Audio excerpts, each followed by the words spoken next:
ඉතින් මුලින්ම අපේ සෙග්මන්ට් එකේ තියෙන එකක් තමයි ට්‍රැඩිෂනල් ඩාන්සින් වල තියෙන ටෙක්නික්ස් භාවිතා කරලා අපි ස්ටැමිනා හදාගන්න ඕන කියන්නේ. ඉතින් අපි මුලින්ම ඇස් වලින් පටන් ගමු. මට ඉතින් හිතුනේ අපි හැම වෙලෙම පටන් ගන්න අපේ නැත්තම් බෙල්ලෙන්.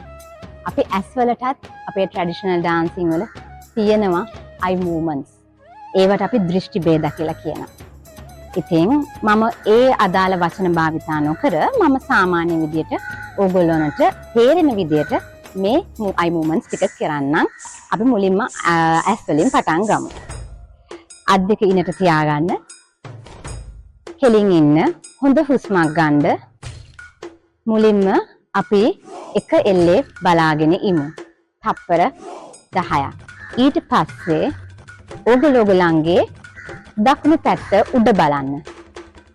වම් පැත්ත ඊට පස්සේ එහෙමම දකුණු පැත්තේ පල්ලෙහා හොඳට ඇහැ බෝලේ ඇහි යටටම ගන්න.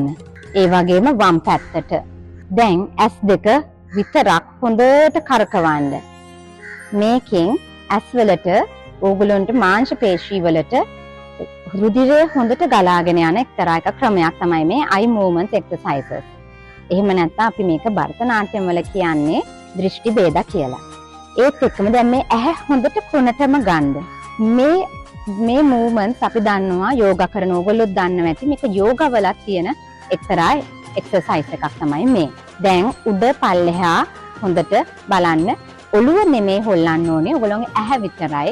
ඒ හින්දා උඩ පල්ලෙහා හොඳට බලන්න.